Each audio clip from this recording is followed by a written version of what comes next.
চলে আসলাম আমার প্রাণের স্কুল ঝাউগড়া উচ্চ বিদ্যালয়ে পিঠা উৎসবে 2025। চলেন দেখি কি কি পিঠা কালেকশন আছে।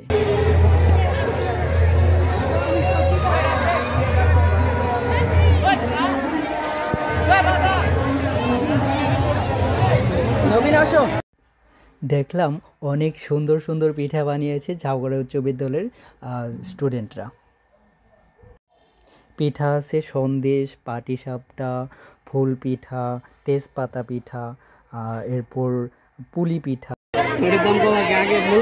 প্রাইস লেখা নাই কেন?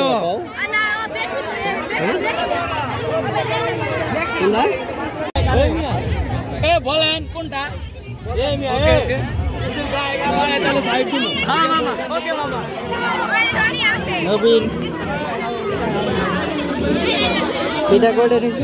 ঝাউগড়া উচ্চ বিদ্যালয়ে এই প্রথম পিঠা উৎসব হলো। অনেক মজা হয়েছে, অনেক ভালো লাগছে আমি অনেকগুলা পিঠা খেয়েছি এখান থেকে। সব শেষে পিঠা খাওয়া শেষ করে চলে আসলাম ঝাউগড়া উচ্চ বিদ্যালয়ের প্রধান শিক্ষক রকিব স্যারের সাথে দেখা করতে।